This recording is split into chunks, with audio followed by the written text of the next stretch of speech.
Hello, everyone. My name is Sol Vasquez. Welcome to our Careers in HR and Marketing event. The purpose of this event is to bring awareness of the various types of careers in the HR marketing fields. I have been with the Prospanica board since 2014 and currently serve as the treasurer. Prospanica is a non-for-profit organization in which our mission is to empower and enable Hispanic professionals to achieve their full educational, economic, and social potential. Our moderator for today will be Karla Hill. She will be joining us in 1 second here, who currently serves as the Deputy Director for Human Resources and Administration for the City of Philadelphia's Department of Planning and Development. She has over 31 years of human resources management experience with the City of Philadelphia. During her career, she has served as the HR manager for the Department of Public Health, Offices of Fleet Management, Behavioral Health and Housing, and Community Development. Karla holds a BBA in Public Administration from Baruch College, an MS from Chestnut Hill College, and is an adjunct professor at Eastern University. Without further ado, welcome, Karla. Thank you so much, Sol. I appreciate that introduction. I'm going to get us started by just sharing my screen and showing our agenda for today. I'm going to get on with introducing the panelists as well. So today's agenda, Sol did a great job of just welcoming everyone, and thank you everyone for being here. And without further ado, I'm going to introduce our panelists in alphabetical order. We're going to start with Michelle Cantu from Nationwide, and I'm going to read a little bit about Michelle. Michelle is currently a human resources consultant, Office of Associate Relations at Nationwide. She's a results-driven professional with 10 years of verifiable success in talent acquisition and human resources for top-level organizations. She's adept in the areas of talent management to include identification, recruiting, and hiring to maximize employee and organization performance in alignment with the company's strategic objectives. She has a strong ability to work cross-collaboratively with top executives, lead enterprise-wide projects, and make an impact in the diversity and inclusion space nationwide. And again, welcome, Michelle. And you'll get a few minutes to introduce yourself as well. I'm going to move to Roy DeLaMar. He is a senior consultant at the Lincoln Financial Group. Roy DeLaMar is a lead member of the corporate marketing team at Lincoln Financial Group. He's responsible for the company's brand voice, and he recently completed a year-long project to define and create Lincoln's brand story. Prior to joining Lincoln, Roy was Senior Communications Manager for Global Data and Analytics at Cigna. He has also held senior marketing and communications roles at Sunoco, Comcast, and the National Office of Big Brothers and Big Sisters of America. Roy has also worked in editorial. He served as editor of Windy City Times, an award-winning newspaper in Chicago, and he is an editor and was an editor at Parents Magazine. His work has also appeared in the Philadelphia Inquirer, the Miami Herald, ABC, Good Housekeeping, Family Circle, Women's Day, The Advocate, and other major media outlets. Roy holds a bachelor's degree in advertising from Syracuse University. He'll be completing a master's degree in strategic brand communications at the University of Illinois at Urbana-Champaign in December 2021. Roy, whose first name is actually Rogelio, is a proud first-generation Cuban American. He lives in South Philadelphia with his husband and 3 spoiled cats. And then Carrie Ann Quintana is Vice President, Risk Manager, and Secretary of the Retail Risk Committee. As manager of the Retail Governance Team, Quintana monitors adherence to the change governance policy and oversees collection of artifacts and supporting governance evidence. As Secretary of the Retail Risk Committee, Quintana manages and administrates the forum to ensure broad discussion and assessment of the retail bank risk profile, key risk reporting metrics, review of initiatives, and ensures alignment with PNC's enterprise risk management goals and policies. Quintana joined PNC in October 1997 as a financial services consultant and was promoted to lead financial services consultant in 2002. Quintana led the development of a Spanish language toll-free telephone line as part of PNC's customer service call center, providing Spanish language customer service for Hispanic customers. Under Quintana's leadership, 1866 Hola PNC grew from 2 Spanish-speaking customer service representatives to 38 bilingual representatives. In 2004, Quintana was named the first Hispanic segment manager, and in 2005 was promoted to vice president. For over 12 years, Quintana was responsible for reaching diverse customers through existing PNC products and programs, as well as creating new cultural and language-appropriate strategies for Spanish-speaking customers and other multicultural segments. I'm going to read Maria's right after I just allow a couple of minutes for each person to introduce themselves. So if Maria, if Carrie can come off of mute and just give your elevator speech, who you are, the name, and I did introduce, but when you discovered your interest in HR marketing, what did you do in your day-to-day job, and what school you attended, and degrees and certificates? Thanks, Hi, Karla. everyone. Sorry, who's doing it? Carrie or Maria? Yeah. Well, who did you want to speak, Maria or Carrie? Oh, I'm sorry. I wanted Maria to speak. I'm so sorry, Carrie. Maria, please. Hi, everyone. I'm Maria Cristina Rios. I'm an independent marketing consultant.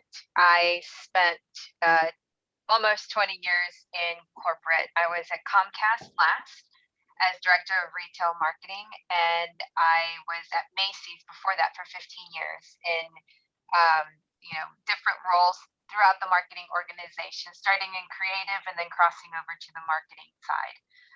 So I have a full brand experience in that respect.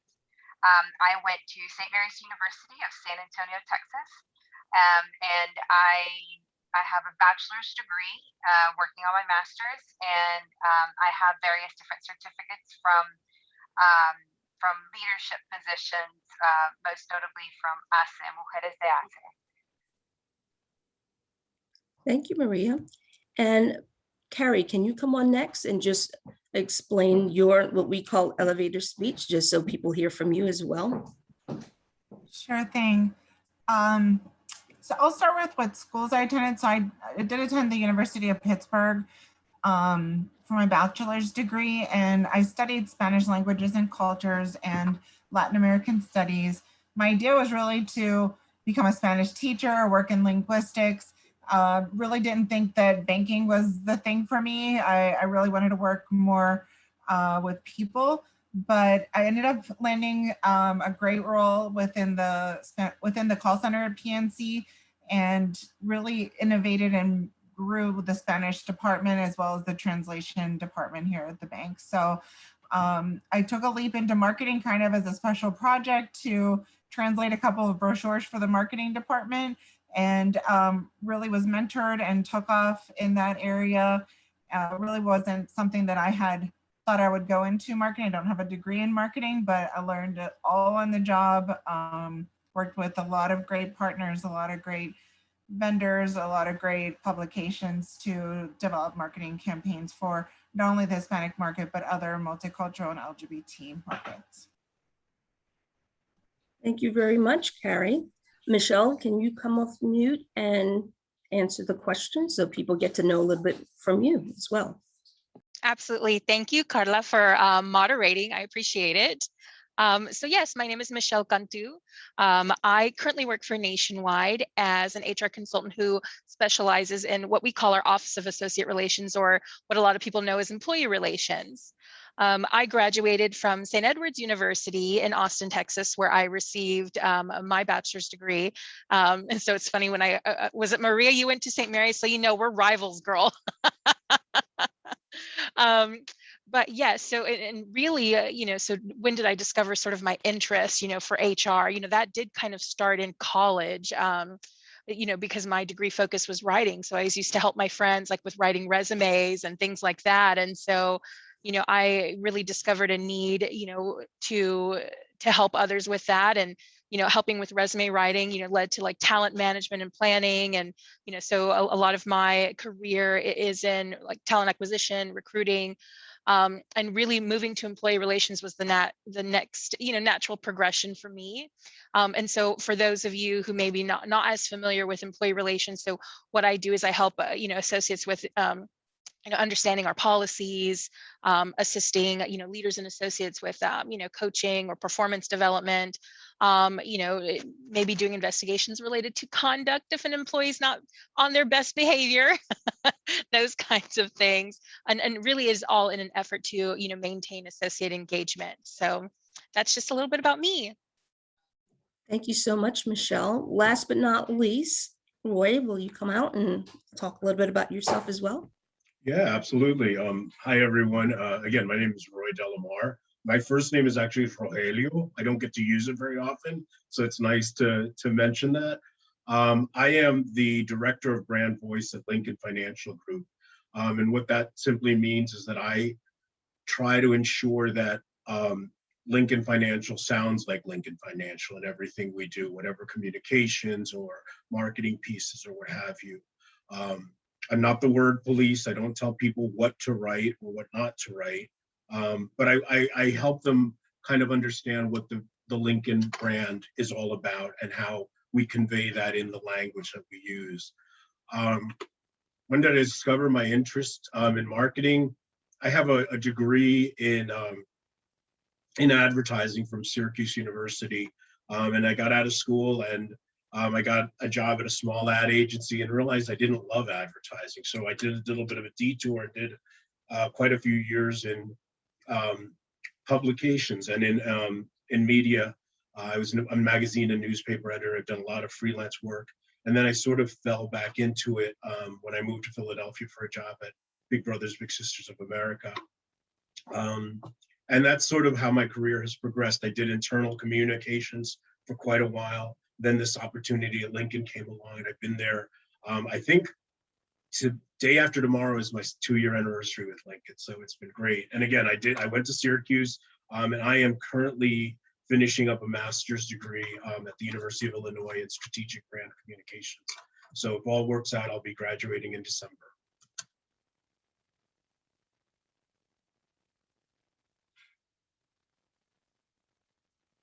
I wanted to make sure that each person got a chance to talk about themselves, but I also wanted to read the bio of our esteemed panelists. And again, thank you for coming out. So the next set of questions so for each one, I'm gonna go in the order just so we can be consistent of Maria, Carrie, Michelle, and Roy. And Maria first, why did you choose your respective career? Oh, Maria, you're on mute. Yes, thank you. Well, I think like others, I stumbled into marketing. I initially wanted to be in creative as a writer.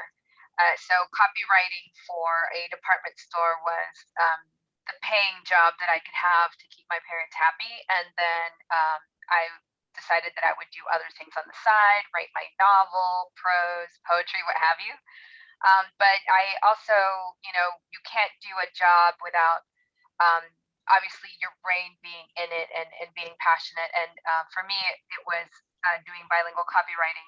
So there was a lot of communication happening with the merchandise marketing team, and they were saying some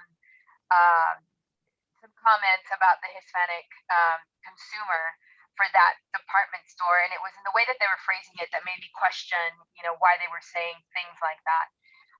So that sort of showed that I had a strategic mindset also, and as much as creative mindset, and that's how I came over to the marketing side.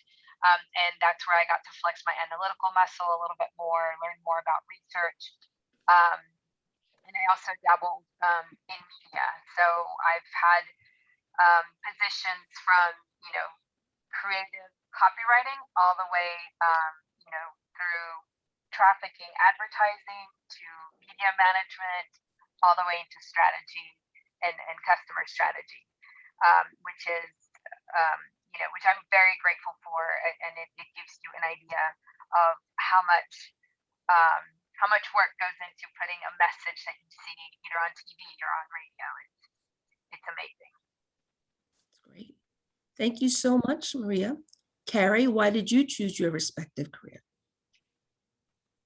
So I think, why I jumped into banking at PNC, my dad basically told me, hey, you've graduated college, you need to get yourself a job. I had dreams of like joining the FBI or the CIA, going to law enforcement, using my language skills. I wanted to travel the world. I really didn't think about working in a call center in a bank. But once I started working for the company, I mean, this was in 1997. I've been here quite a while. PNC had just acquired a bank in New Jersey, and some friends of mine told me, hey, we need some Spanish speaking folks to help us out with the call center. So I, jumped on that opportunity to take a job. My dad was like, hey, why don't you be one of the few Spanish speakers in Pittsburgh instead of, going to Miami or going to New York and being one of many millions of folks. So use your skills to your advantage. And that's what I did. I recognized that there was a need at the company to create a Spanish language department, and just really innovated, worked with people, influenced others. I think when the 2000 census came out, people were like, wow, there's a lot of Latinos out there. And guess what? They speak Spanish, right? So we need to do something about it. And that's when we created Hola PNC, the Spanish toll-free number.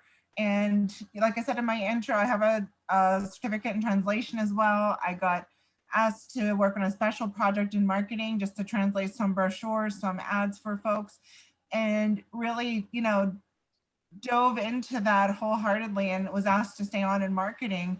I loved, taking the insights I had learned with customers on the care center side and really being able to help develop that into materials, branding, advertising, infusing all those insights that I learned straight from those customers. And, I think that the journey was one that I created my own. There wasn't a position called Hispanic Segment Manager.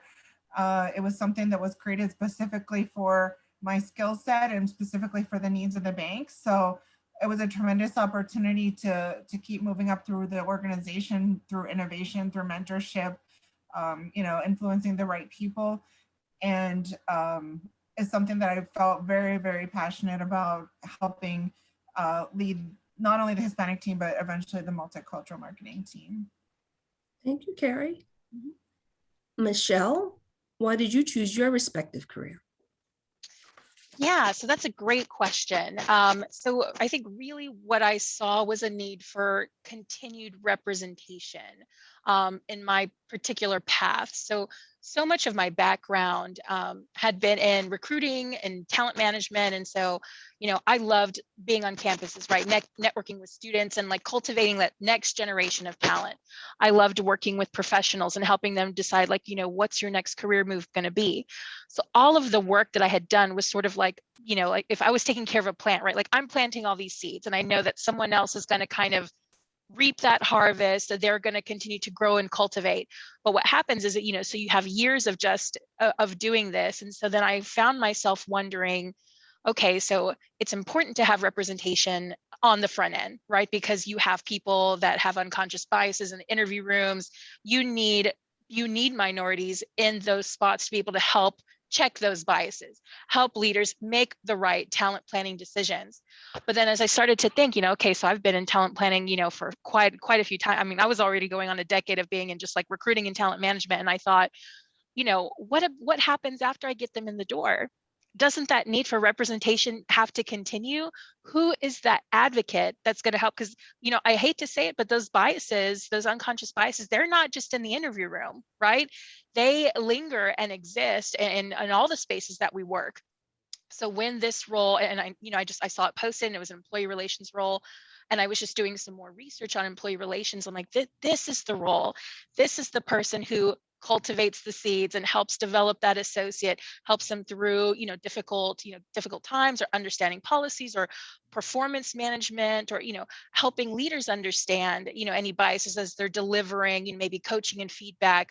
Are we really like looking at things with a clear focus? And so I thought this is the natural next step, because I get to develop and cultivate these relationships beyond just the interview room, beyond just the hire. So for me, it was and I have a passion for helping to develop and cultivate those relationships. So, it was a natural progression for me. And I absolutely love, sort of the path and how now I am an employee or associate relations. And, and that's how I got there. So thank you for the question. Thank you for the passion in terms of that you're exuding, and you took your whole self basically.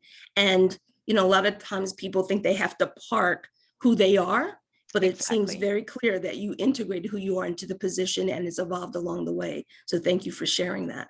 Yes, absolutely. Roy, the same question. Why did you choose your respective career? It's interesting because there are a lot of parallels in what I've heard, which I think is really interesting how, our paths have similarities. Like Maria Cristina, I've always been a word guy. I mean, I've wanted to write since I was a little kid. And when I got to college, I actually went to be a newspaper major. I wanted to be a newspaper reporter. And I had an advisor who, gave me a very hard lesson, but I'm kind of grateful. He said, listen, newspapers are dying. You're smart, you're creative, go into advertising. So I was malleable and I did it, and I got a degree in advertising and I loved it. And then I got out and I got a job at a small ad agency, and it really wasn't for me. And that's when I made the shift from advertising. I worked into editorial for quite a while, and I loved it. And then again, as I said, at one point, I moved to Chicago. I was editing a newspaper there. I came back. I got a job in Philadelphia at Big Brothers Big Sisters, which was a great organization. And then after about 9 years there, I said, I want to make a little money. And so I got a job at Sunoco, and I worked at an oil company and absolutely loved it. And from Sunoco, I went to Cigna. And from Cigna, I went to Lincoln. And I think what's been interesting is that every job has been able to build on everything I've done beforehand. And the skills that I learned in one job, I've been able to take to another, even if the roles were different or had different titles. So yeah, that's kind of, I sort of fell into it. And, the being Hispanic, being bilingual has always just been an ace I had up my sleeve that came handy in all sorts of situations. So what I heard from you, Roy, is the importance of listening to mentors and other people that may be role models to invest in you, and that may help with clarity in terms of a path. I have a related question for each of you. So how did your earlier career choices lead to where you are now? Some of you touched on that a little bit, but if you could think about it again, how did your earlier career choices lead you to where you are right now? And I'll start with Maria Cristina. I think for me, I was the bilingual copywriting position, and my first marketing position was at a department store in Texas. And I think if I had stayed in Texas, I might have taken a different route.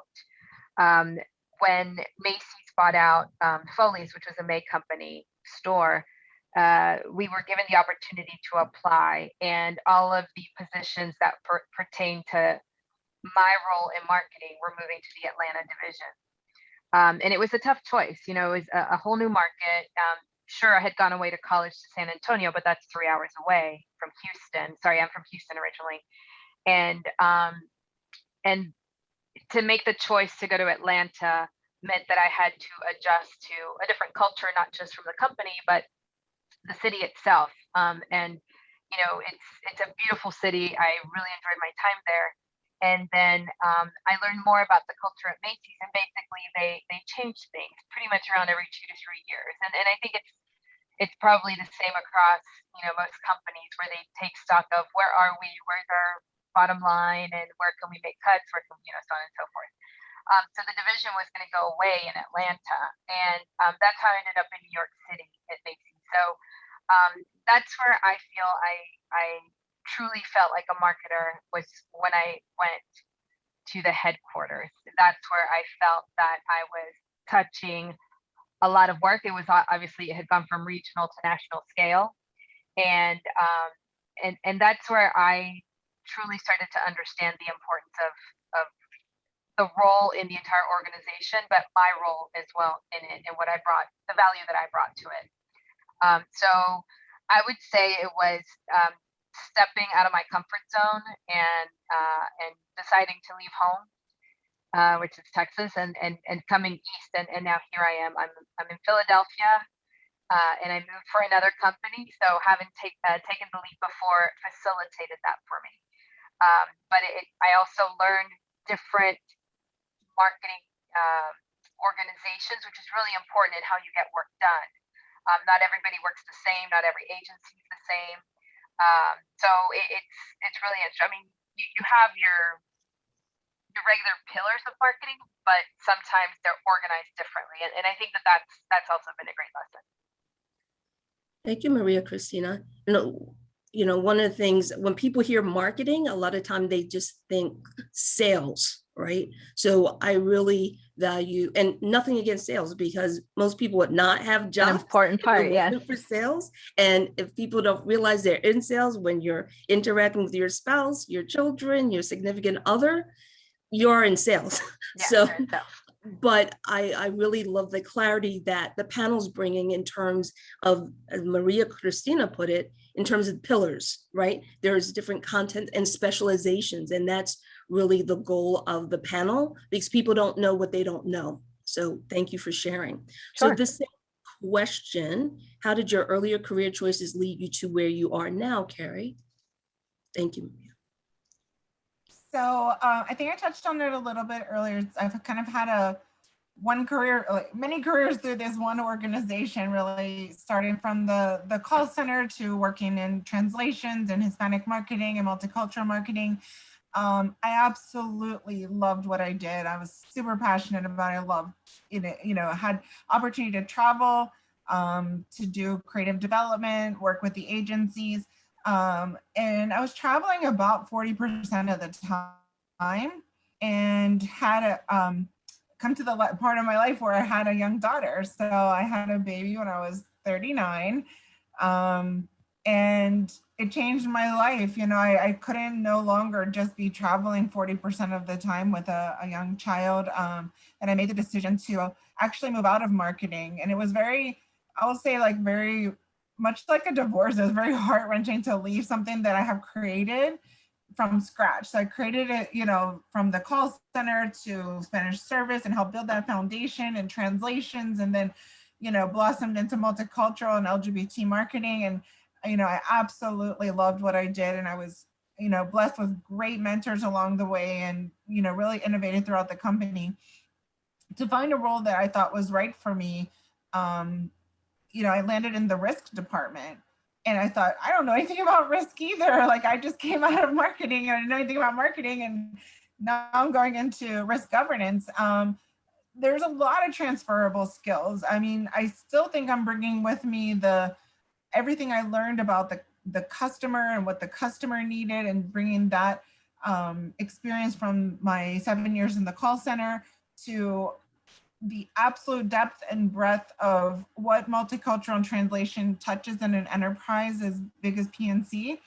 I literally worked with every department. So it was amazing when I jumped into risk, and thinking, you know, that I needed to make a change for myself, where I wasn't leading a team. I was more of an individual contributor. I was coming into a department where I didn't feel that I knew necessarily a lot about the risk management portion, but I know a lot about the company. I have over 20 years working here, and really so many transferable skills. It was great to know in Retail Risk Committee, all of the executives that are on the committee. I had experience working with them throughout my, you know, journey through multicultural. Just tremendous amount of skills, and just really, you know, grateful that I worked for a company that allowed me to balance my life and still move up in the company. A year later, after joining Retail Risk Committee, I was promoted to manager. So I manage a risk governance team of about 5 people. And I'm happy to be back. All the HR folks will be like, wow, I'm happy to be back into managing people again and having a team. I love it. And, you know, was able to transfer my managerial skills into this next role. So keep growing through the company. Thank you so much, Carrie. the same question, Michelle. How did your earlier career choices lead you to where you are now? Yeah, so I think I had touched on a little bit of, so I had got my degree in writing. Clearly, this is also like a writer's panel. I guess we didn't realize that there was the subcontext there. So what I noticed when I was helping, some of my friends and colleagues as I was helping with resume writing, particularly with the Latinx community, is the voice in which we write our resumes. We operate with the we mentality versus the me mentality. So it wasn't like, I completed this task and I did this. It was very much like, worked as a part of a team to help develop this, or helped a leader to do this. So, and again, it's like, I feel like it's the mi gente vibes, right? It's like, we're a part of a family, we're a part of a culture, like we do things together, like we work together to get things done.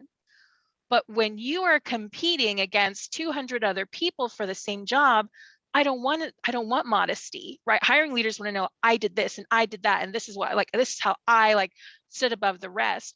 But it's very difficult. It's very difficult because a lot of the, the people that I would coach through as we're writing the resume, they're very modest. I almost have to pull things out of them. Oh, you mean you got this award for this? Why isn't that on there? Oh, well, but I was did it. So it's just I realize there's really a need. There's a need to have that representation on the other side of the table, right? There's a need for someone to say, hey, I understand that, the teamwork is important to you and the collaboration is important to you, but I also need you to shine. I also need to know that it's okay to shine and to say, these are the things that you're doing that are working really well. So again, that kind of coaching and development and, letting people know this is how you should shine. That kind of helped, again, grow that, sort of passion for that talent planning and recruiting. So that's how I ended up sort of in the HR space.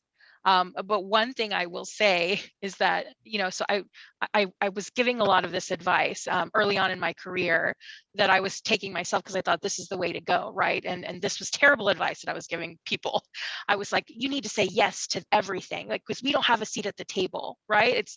There's so little representation. I was like, I'm a yes man, so I say yes to everything. I don't wait to be asked. If I see a need, meet a need.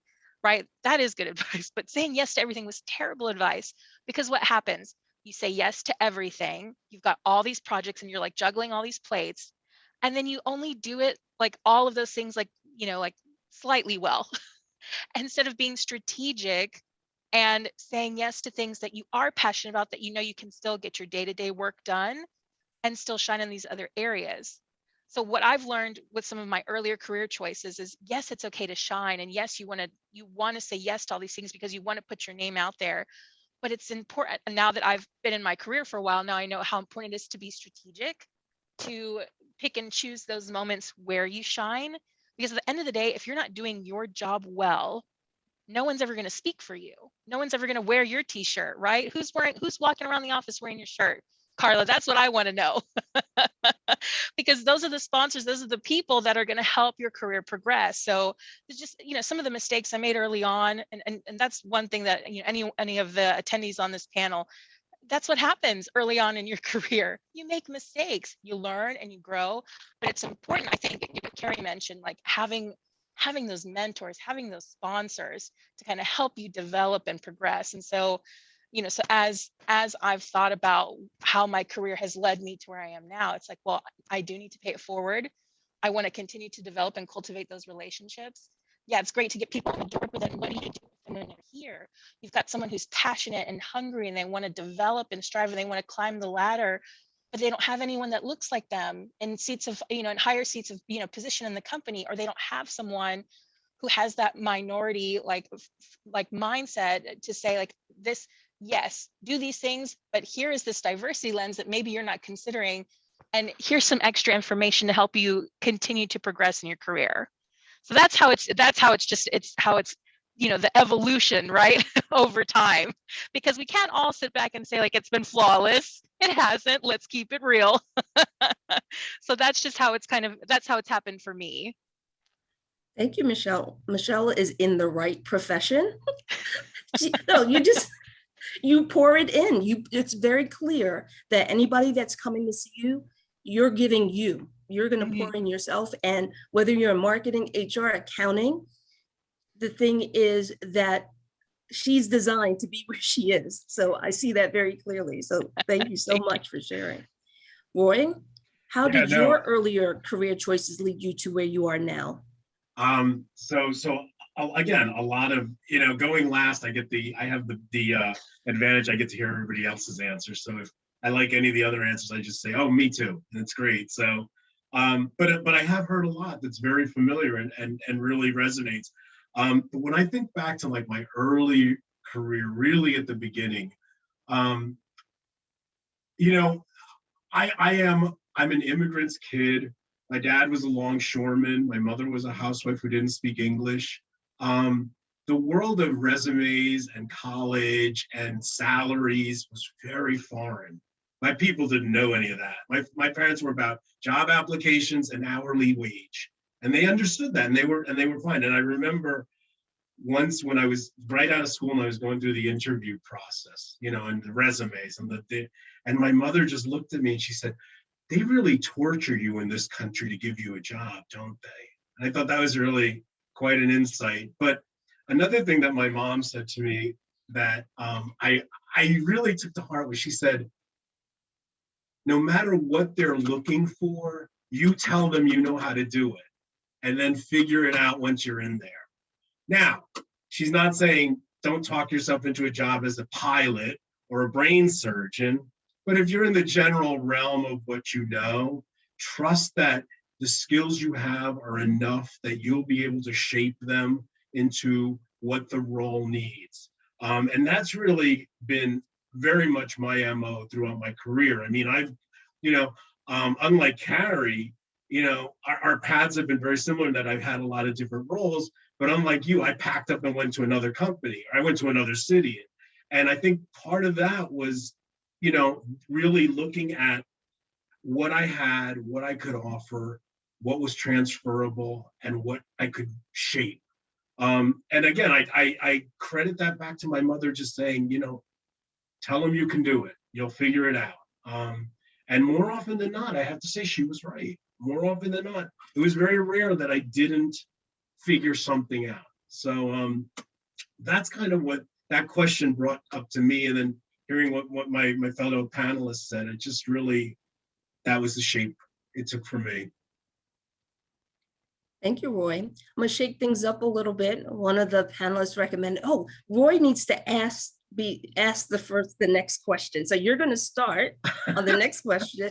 So here's the question. Here I thought I was being such a gentleman, letting all the ladies go first. All right. So Roy, as a Latino, what obstacles have you had to overcome to become successful in your career, and how did you overcome them? Okay, I'm glad you asked me that question first, because look, let's be real here for a second.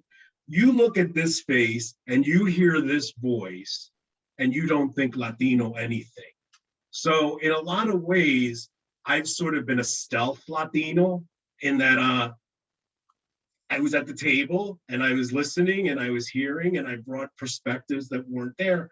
But I can't say that I've had a whole lot of situations where it's worked against me. And if anything, it's always been a tremendous asset, because not only can I say, look, I can't speak for all Hispanics. And I'm sure everybody on this panel has had that moment where you're just like, tell us about Hispanics. Jesus Christ. I mean, I can't do that. That's a lot of people. But I can tell you what, like, first generation Cuban Americans from North Jersey were like, because I happen to live that reality. And I think that has been an enormous asset for me. And I have to, again, keeping it real, I think that the fact that message came in this package maybe got it received a little bit more. Do you know what I mean? I mean, sometimes people respond to people who look and sound like them, even if what I'm telling them is completely something they have no idea about, but they'll trust me. And I have had no shame about leveraging that in all sorts of opportunities. So that's sort of my experience has been, it's always been, it's always either been, an interesting conversation piece because nobody knew it, or again, if I didn't tell you my name was Rogelio, you'd think Roy DeLaMar. some white guy from New Jersey. So that's been my experience with it. Thank you for so much for sharing that and being transparent, just in terms of, you know, I'm a daughter of an immigrant. My mother's from Costa Rica. So when you look at me, you don't see that, but it does form how you think. Absolutely. And, you know, just a real quick story. We just celebrated my mother's birthday and we had her supervisor speak. She's a community health registered nurse. And she talked about when the patients would come in to see my mom, the Hispanic patients, and they realized she wasn't there. They're like, no, I'll come back when she's here, because it's that language. She speaks Spanish and English with a Jamaican accent. So it's just, it does form who you are, and it does form how you treat other people, and, you know, to have that seat at the table and make that impact. So thank you so actually, much. if I can just piggyback on that for 1 second, the point about language, I can't tell you how many times I've been in situations where somebody was struggling with English and I could step in and speak Spanish, and they suddenly hear Spanish with a Spanish accent. And again, I've had people say, why do you do that? Why do you always feel that need? And it's because I grew up with a mother who didn't speak English. And I had to trust that the universe would put somebody in that place for my mom if she's out there and one of us isn't with her. So that's why I always do that. And that's also been really helpful in the work situation. If nothing else, just that whenever I've had people come to me with the great idea of, we want to target Hispanic consumers, let's translate all our materials. And you're just like, stop right there.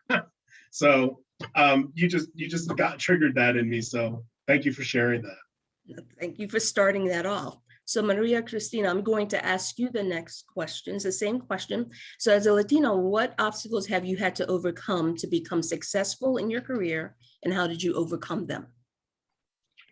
The first obstacle I would say was the one that I mentioned, is having to leave home just for cultural reasons. My parents, you know, mind you, I was this side of 25 and they were saying, why are you going to leave? And Atlanta's so far away and it's not like you just drive home. And so that's one thing is, you know, in order to advance my career, I realized that I did need to move away.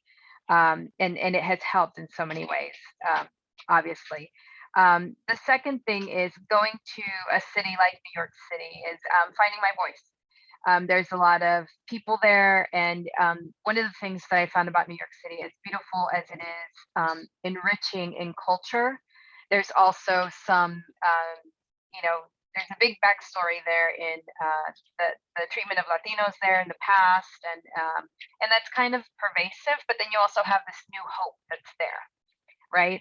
And so when you're at the table and you find the person with the chip on their shoulder and the new hope person, it's, you know, you have to collaborate with them, you know, Latino, all of us together sitting at the table, you have to find the medium, right? So that was really interesting, and being respectful of that, you know, people have their own feeling about Latinos overall, and then also and identifying with the culture, be it because of, you know, their background or what they do,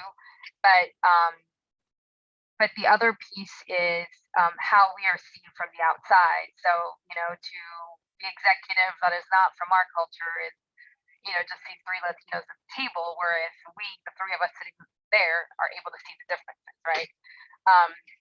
The other thing I would say is being able to own the subject matter that I have. There's some very strong characters, I think, that are in chief positions that are, you know, they've won their seat at that table, and they're always happy to challenge the next person coming up, and how you receive that makes a big difference in the delivery of your material, right? So just being conscious of how that's coming across, and owning what you know and being able to present it well. I would say that in my earlier years, that was my biggest obstacle, and it's, you know, it's brought me this far to the point that, you know, I'm now an independent consultant and I'm able to speak knowledgeably about my subject matter field and be able to produce strategies for it. So it's definitely being able to identify. For me, it was identifying those challenges within myself and then overcoming them. So those have been some of the obstacles. The positions themselves, as far as applying for something and not getting it or anything like that, I can safely say I was blessed in that I didn't feel like it was one out because one thing or the other, or this person was white or anything like that at the moment. But at the same time, I also know that I felt pigeonholed in multicultural because I was the Latina in the house, you know. So there's, I think that there's a lot to unpack there. So I'm just going to leave that there. But I would say internally, those were the main obstacles. Thank you so much for your professionalism also. She just has it together. Thank you so much. Carrie, you're next. As a Latino, what obstacles have you had to overcome to become successful in your career, and how did you overcome them? So I think things that the other panelists have said are very relevant. What I would just add is, I think I grew up believing in the idea of a meritocracy. So if you work really hard, you're going to get promoted. If you work really hard and give a lot of hours and do everything efficiently, like that's it, you'll get paid more and you'll go up in the company. And that's not necessarily true all of the time, or it may take you so far. So I think I had to overcome those self-limiting beliefs and really ask for roles beyond my current role. I feel like I'm an innovator in the company, and that a lot of the roles I've had, I've created myself. I've gone and really campaigned for myself, like shoved articles under executives' doors and wrote emails and really just campaigned for my customer and in a way campaigned for myself. But you have to tell your manager what you want. When I came to the risk role that I was in after first coming out of marketing, I was happy for a year or so just to be an individual contributor and like not have to worry about a bunch of pollitos and hurting all these kids and have employees to care about and everything. Like I just wanted to work by myself, but I'm really good at being a manager and I really love having a team. And that role didn't have a team tied to it, but I made sure to let my manager know when I was ready, hey, if there's an opportunity to lead a team again, I'm really great at that. And I'd really love to do that again. And, it wasn't too long after that I was offered a role as the manager of the risk governance team. So, I think it's important to check yourself, look at those self-limiting beliefs that you may have grown up with, run them past a mentor, seek a mentor or a sponsor and get some advice, try new things and tell your managers what you want and really ask for some stretch projects or go beyond the role that you're currently in. Thank you, Carrie. It's just that self-awareness. I mean, one of my passions is just that career planning, career development, and it really begins with self-assessment and being able to speak up for yourself. Once you know, some people don't even know what they are, but a lot of times people don't recognize that management is a competency in itself, being able to help develop people. So good for you. Now, I'm going to turn it over to Michelle to answer that question, but we want to also tee it up for any participants that may want to begin putting questions in the chat. So Michelle, just as a reminder, as a Latina, what obstacles have you had to overcome to become successful in your career, and how did you overcome them? So for me, again, and now I know, Rogelio, what you're talking about being last, all of the good answers are already gone. With Maria Cristina, I moved to Columbus, Ohio. I lived there for 3 years, moved for Nationwide, to follow, a promotionary role and, leaving a place like San Antonio, Texas, and never having felt like a minority. That was a huge game changer for me, like going to the Midwest and like finally feeling like a minority for the first time, and moving my whole family, me and my husband and my girls. And I remember like we walked into a restaurant, and the girl's like, "Oh, mommy, can we please, like, can we get some Mexican food?" And I was like, we'll try. Like, we'll try to find a good spot. And just walking in that restaurant, and I remember my daughter saying, she was like, "Mommy, like everybody here is white." And I just, it was sad, and it also kind of blew my mind because I didn't even realize that she thought of herself in terms of like of color, of recognizing that because she was so young, but to make that observation. And so, so relocation is very difficult. I think it is a challenge that a lot of the Latinx community needs to face as they think about what that career development growth looks like. What I'm hoping, and if there is any sort of silver lining to what we've experienced with the pandemic and with COVID-19, is that organizations are realizing that we have the technology to be able to work in any location, and that that we don't have to, move every single time. Am I saying that that's 100% realistic and will apply to everybody? Absolutely not. Some people will still have to move, but the cultural aspect, especially for someone like me, who's like a 6th generation Mexicana, like our family, like we are all Tejanos, like we've been in Texas forever. That is hard. Like, I've never had to have a daycare. Families always watch the kids. Like I had to, Maria Cristina, I had to leave HEB, girl. So what the struggle that was. Look at her. I mean, it just, you grow Preach. up, and right. That's hard. That's hard. I have hard. a shipment sent once a quarter. So just when you have like this culture that's sort of like embedded in you, it's very difficult. So that was main struggle, was relocation. My other struggle, or my other obstacle, was the idea of living my truth, being my authentic self. A lot of people went, and I think, Rogelio, Roy, like I was kind of sad. He's like, "Oh, I don't ever get to use Rogelio. I go by Roy." I felt the same sort of, I felt the same type of way with my last name, with Cantu, because people will say like Michelle Cantu, and I would never correct them. I would just be like, "Yeah, sure," and they would make their little jokes like, "Can you do this, Michelle Cantu?" Or and I like allowed that to be part of my persona. I mean, people even like called me like Cantu because she can do it all. And I was like, well, I kind of like that. I like that positive spin, but I was okay letting my identity be shaped by others. I was okay suppressing my authentic self to make it easier for somebody else. And I feel like a lot of Latinos have to do that. Like, oh, like, it's okay if you don't pronounce my name right, or it's okay if you don't.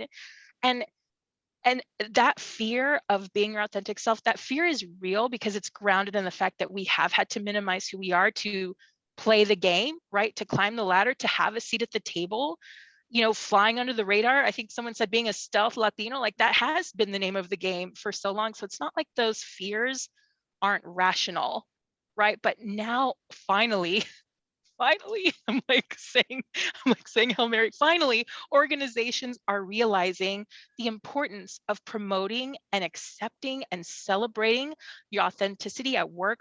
Organizations now have departments like, ooh, we do need to understand, like, somebody who understands culture marketing, right? There's this big percent of the pie, like, oh, what's the buying power of Latinas in the world? Like it's billions of dollars, like money that's being left at the table because organizations are finally realizing, oh yeah, diversity is kind of important. We should really understand how other people think.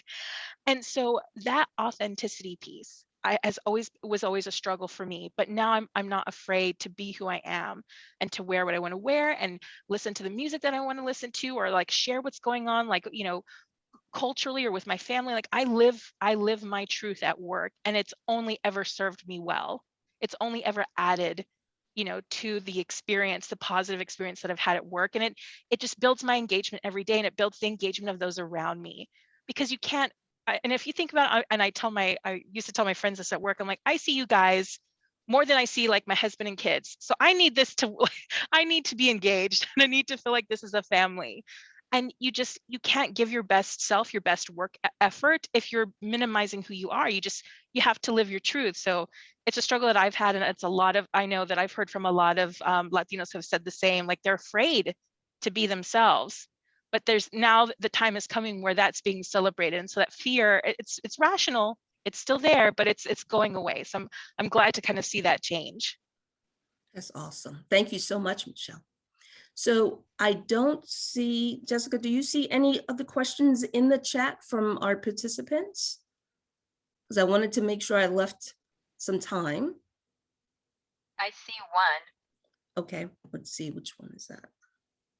It was at 12:54. Okay. I get an For X. those in HR, so it would be, Michelle, how did the Me Too movement and the pandemic affect your roles? Oh, so that is that is a tough question, especially in my role in employee relations, right? So what it did was it allowed associates to feel comfortable coming forward to say, you know what, I'm being harassed by my leader. Someone is taking pictures of me. Someone is following me. I think things that people used to accept as the status quo, now associates are not like, oh, well, I'm at work. And again, and I think particularly with minorities and with women of color, if I want to get promoted, if I want a seat at the table, if I don't want, to have any sort of negative repercussion, I'm just going to let it ride. As long as I can get my work done, I'm just going to let it happen. And so with the Me Too movement, we saw this just kind of opening this sense of trust, right? Of I can share what's happening to me. And it's important for me, again, with all of this, when I talk about authenticity, it's okay to come forward and say, this is not okay. I work here. This is what I do for a living. I don't want to work in an environment that is hostile or where I am being prejudiced or where I am being discriminated against. And so, I mean, it's only done good things, but it also shed a light of how much was going on. That I think that's the piece that was like, whoa, look at all of these people who were afraid to step up and now they're stepping up. So again, we have to kind of, then there is this burden. There's this kind of, now I have a responsibility to do whatever I can to make it right. I have a responsibility to improve the work environment. So that's I could talk about that question all day like that. Who wrote that question? That was a loaded question. That's a different panel. That's right. Our next discussion. That's right. So, again, from the bottom of our heart, on behalf of Prospanica, I want to thank each of you for taking time out of your very busy day to share your true selves and hopefully just the career exposure that our participants had to think about themselves, to assess their skills. Don't be afraid to speak up, seek out role models, mentors, and sponsors. So without further ado, I'm going to close it out and just thank everyone. And I want to thank our leadership that's here, Prospanica Philadelphia, Jessica De Jesus, Sol Vasquez, and Maria Cristina Rios. And Edith Perez, I didn't see her, but I know she's here. She's always here and supporting. So I want to just thank each of you. All right, have a great day. Thank you. Thank you, Karla. Appreciate it. Thank you. Bye, everyone. Thanks, everyone. Bye-bye.